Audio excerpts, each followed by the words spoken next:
I really got nothing for headset testing story time, but I need to test some headsets, so what are we gonna do? I mean, something about landlocked penguins would just be tragic, and I don't wanna start this on tragedy. I mean, I could try and make it some inspiring story about, oh, these penguins, they live by the sea, but they moved into a landlocked area because they wanted to thrive where no one thought a penguin could.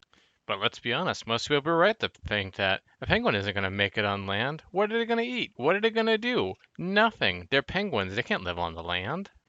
And what kind of biome they even living in? I mean, is it a cold area? If it's cold, well, now they got really nothing to do during the winter because what are they going to eat? Plants? No, they're not eating plants. One, that's a terrible storyline. And two, it baffles the mind thinking of a penguin trying to live on only land, never going back to the sea. They're slow on the land. They need the water to swim in. And if they go to a warm land-like area, like to an extreme, if they go to like a hot desert, now what? They got to fight against millions of years of penguin evolution. They're gonna have to lose all those little layers of like body fat and their insulating feathers. You know how ridiculous a penguin's gonna look when it loses that kind of weight and plump? And same for the coloration. I mean, if they lose that trademark black and white, well, what are they going to do for camouflage? Black and white's great for camouflaging in the Arctic, but that's not going to work in the forest.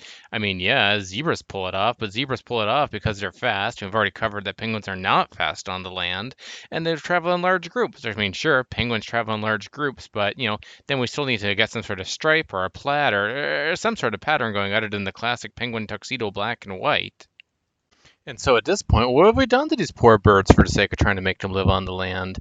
They've lost their trademark tuxedo. They're no longer plump. Everything that makes them cute. Oh, yeah, they no longer waddle because they need to go faster. Everything that makes them cute, completely obliterated. That's like a PR/marketing nightmare for these poor things. But some fool is going to be like, well, they really believed they could do it. Well, sure, maybe they could. I mean, I've already covered a lot of reasons as to why they can't. But should they? No. Why would the penguins give everything that makes them unique and cute? That just seems like a fool's errand. But how much you want to bet I could still take this narrative, turn it into a Netflix series, maybe get some of that USAID money to fund the project? I mean, sure, they're going to fund that kind of ridiculous stuff. Look at all the other ridiculous stuff they've funded.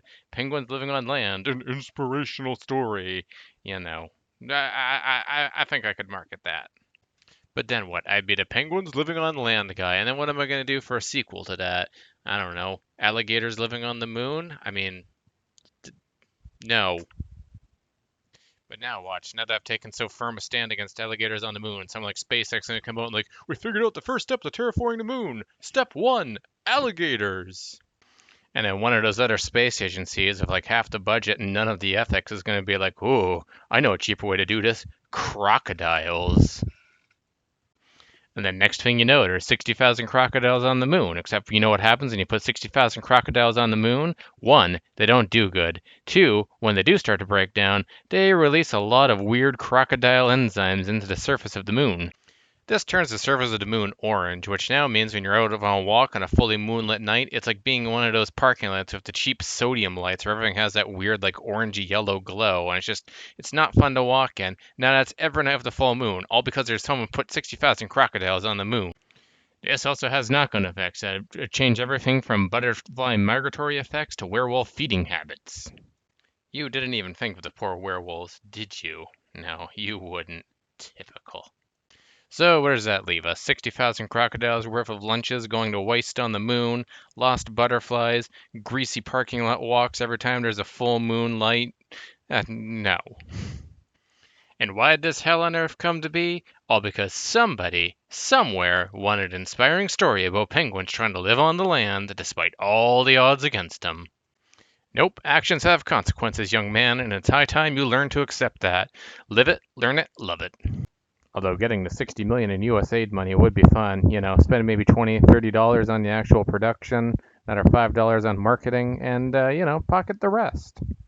But then I'd have to think of a title for the project, and I mean, what am I going to do with the leftover money?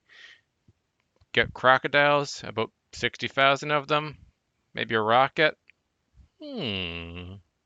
I mean, I don't have to send them to the moon per se. Mars is already kind of orangey red, and, I never trying to land the first human on Mars, which, fine accomplishment. But the first bulk batch of 60,000 crocodiles on Mars? Now that is human achievement. And that's why I'm pleased to announce my new project, Landguins, an inspirational tale coming soon to a well-funded feeder, suspiciously funded, suspiciously well-funded feeder near you. Assuming you don't live in the continental U.S. or Canada or, anywhere where that kind of money actually flows and can be accounted for. But Landguins! And now I'll just apply for my funding, and then we'll do some. And oh wait, they shut it down? Never mind. Sorry, penguins, but for now you're just gonna have to keep living by the sea and being cute and looking like you wear a tuxedo until the next grift starts.